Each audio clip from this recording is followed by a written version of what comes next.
Yang keempat yaitu, sedangkan fungsi lainnya yang keempat yaitu merupakan sarana untuk berinvestasi.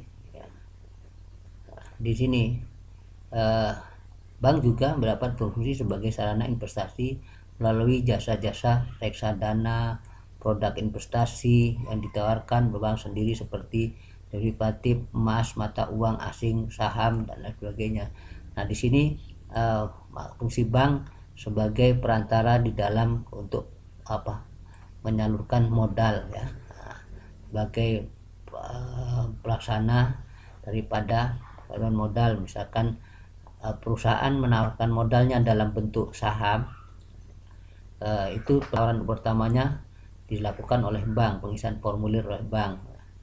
Nah, di situ masyarakat bisa membeli saham perusahaan lain. Jadi yang punya modal bisa membeli modal sahamnya, kan, beli obligasi melalui bank. Nah, itu merupakan tempat sarana berinvestasi.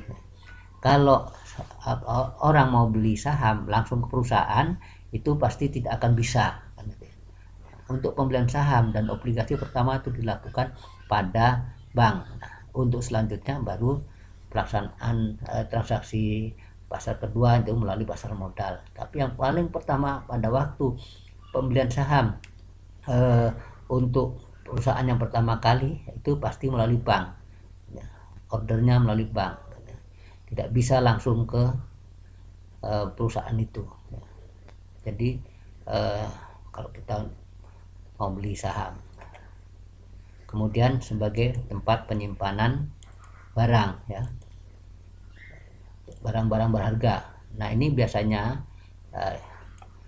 fungsi bank telah sedia jadi seperti penyimpanan barang berharga. Nasabah dapat menyimpan barang berharga seperti perhiasan, emas, surat-surat berharga, ataupun barang seperti berharga lainnya. Bank juga dapat menyewakan yang kita sebut dengan safe deposit box, SDB. Nah, ini masyarakat yang memiliki emas, memiliki surat berharga, taruh di rumah nggak aman, nah, bisa dititipkan dengan bank, tentunya membayar biaya administrasi. Di situ nanti nasabah memegang kuncinya, dia sendiri yang bisa membuka, orang lain tidak bisa membukanya. Kemudian kedua berfungsi sebagai sampingan, ya, saling mendukung dan berperan penting dalam mewujudkan pembangunan nasional secara merata. Dan peran bank di ekonomi Indonesia,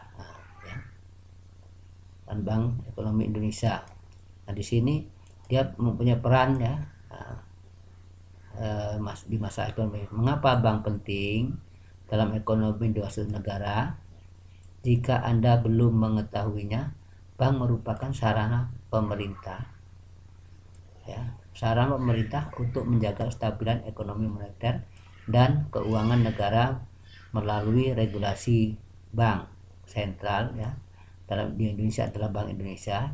Jadi walau Bank Indonesia merupakan tokoh utama, ya, dalam menjaga stabilitas, bank tetap berperan dalam mengimplementasi regulasi Indonesia. Jika dilihat secara sempit, untuk masyarakat, peran bank sebenarnya untuk mengatur sirkulasi dana masyarakat dan memastikan kelancarannya. Kemudian sistem informasi operasional, ya, atau cara kerja bank, ya. Cara kerja bank.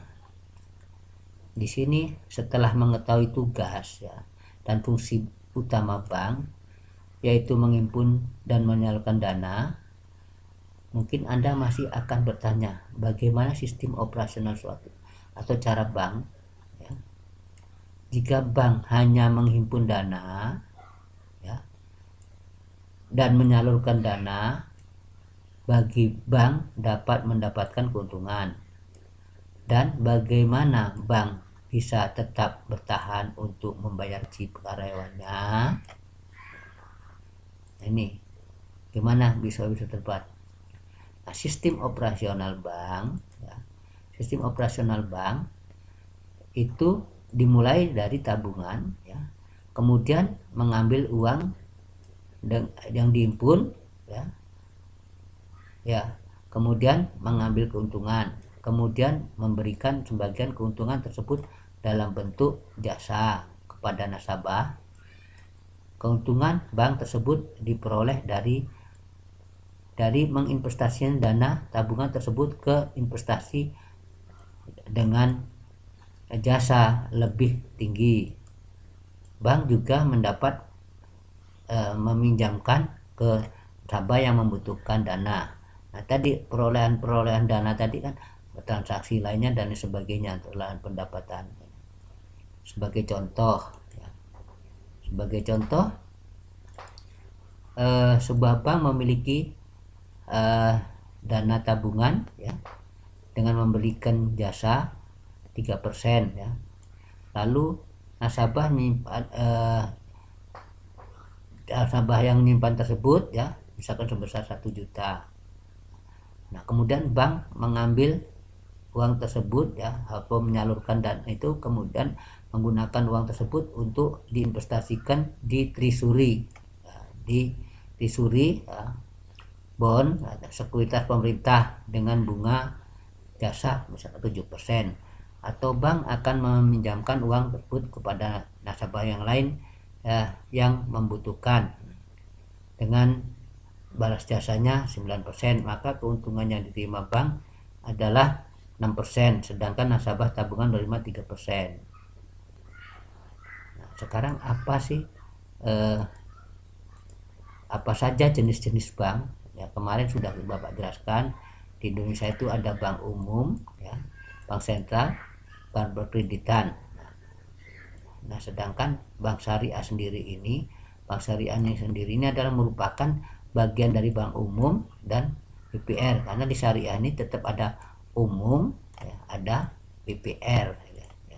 Hanya yang membedakan adalah cara pemberian balas jasanya dan nama simpanannya. Kemarin ada mudharabah dan pinjaman lainnya. Bank umum yaitu bank yang melakukan kegiatan perbankan secara konvensional atau syariah, berdasarkan prinsip syariah, yang dalam kegiatan memberikan jasa lalu lintas pembayaran. Seperti diketahui, perbankan termasuk pengumpul dana dari masyarakat, memberikan kredit pada masyarakat. Nah, bedanya dengan BPR mengenai bentuk simpanannya. Sedangkan bank sentral, ya, ini bank sentral, yaitu bank, ya, yang bank milik negara yang bertanggung jawab untuk mengatur dan menjaga stabilitas harga nilai mata uang negara. Jadi bank sentral bertugas untuk menjaga tingkat inflasi agar terkendali untuk mengoptimalkan perekonomian dengan mengontrol keseimbangan jumlah uang dan barang. Dengan kata lain, bank sentral bertugas mengatur kebijakan moneter negara, stabilitas sektor perbankan, dan sistem finansial secara keseluruhan. Di Indonesia, bank sentralnya adalah Bank Indonesia. Kalau di Bandar Lampung ada di Jalan Hasanuddin, ya.